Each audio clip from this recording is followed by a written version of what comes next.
Pozdrav dragi DGU partneri i investitori. Ovo je tradicionalni video sažetak i ja, Aleksej Panjitov, voditelj odjela marketinga. U ovom videu saznaćete kakav je travanj bio za DGU ekosustav i naše partnere. Počnimo! Mjesec je započeo snapshotom nakon kojeg su podijeljeni Binary X tokeni. Podsjećam da je Binary X prvi projekt u koji je DGU rizični fond investirao 2023. godine. Tokena je primilo 2049 investitora, više od 160 milijuna dionica. Raspodijeljeno je 83.387 tokena, to je 5% Binary X tokena, koje je otkupio DGU ekosustav. Projekt je tokenizirao nekretnine koristeći Real World Assets tehnologiju ili RWA tokene. Ovo je obećavajući smjer koji privlači sve više i više likvidnosti na DeFi tržište.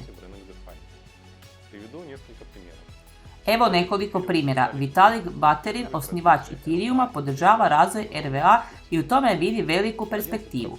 11% ukupne imovine MakerDAO su RWA, a oni sada generiraju oko 75% ukupnog prihoda tvrtke. A za one koji nisu upoznati s ovim projektom, daću kratku referencu. MakerDAO je na prvom mjestu među DeFi protokolima Ethereum ekosustava u smislu količine zaključane likvidnosti.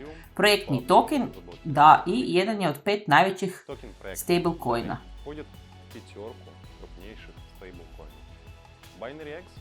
Binary X se ubrzano razvija. Krajem ožujka prodana je prva nekretnina u manje od jednog dana i vrlo brzo će biti objavljen sljedeći lot.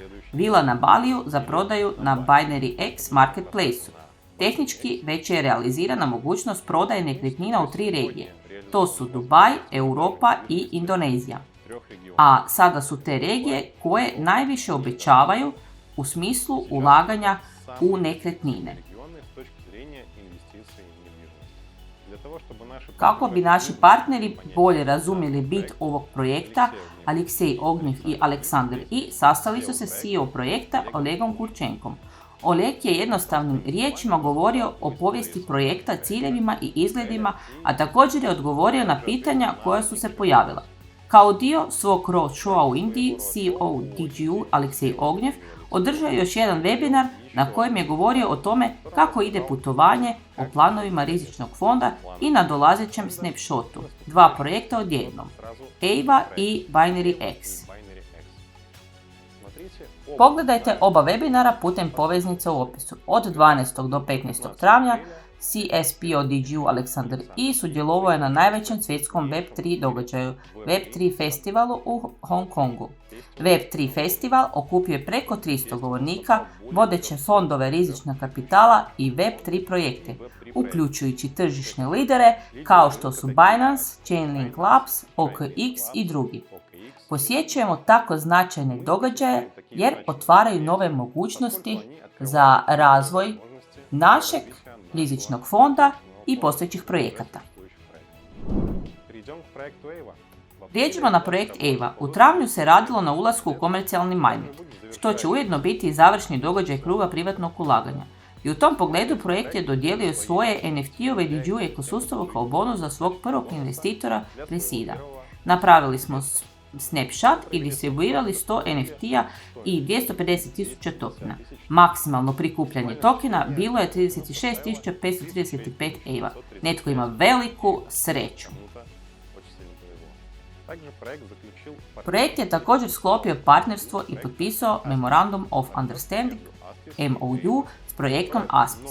Partnerstvo između ASPIS-a i EIVE otvorit će nove perspektive za korisnike oba projekta i učiniti DeFi korisničko iskustvo što jednostavnije. Osim toga, EIVA Hub Chain uskoro će se nalaziti na Phantom blockchainu. Prelaskom na Phantom dobit ćete niz pogodnosti. Glavna stvar je propusnost mreže. U testiranju je tim uspio izvršiti 319 transakcija u sekundi, što je vrlo brzo. Još jedna prednost je fleksibilnija integracija EIVE u Phantom blockchain.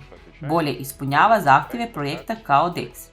CEO EIVE Boris Povor sudjelovao je u dokumentarcu o Bitcoinu i DeFi tržištu općenito. Kao rezultat gledanja saznaćete kako je započeo razvoj industrije i što nas čeka u budućnosti. Film možete pogledati odmah klikom na poveznicu u gornjem desnom kutu. Kao rezultat najavljenih komercijalno uspješnih događanja i postignuća tvrtke, krajem mjeseca vrijednost dionice DigiU porasla je na 2,2 centa, te se dogodilo spaljivanje bonusa u paketima onih partnera koji su zakasnili s otplatom rate za više od 30 dana. Plaćajte svoje rate na vrijeme, dobivajte bonuse od ekosustava i gradite svoj kapital sa nama. Hvala na gledanju, lajkajte, podijelite ovaj video i uključite obavijesti za nove videe na našem kanalu. Vidimo se uskoro!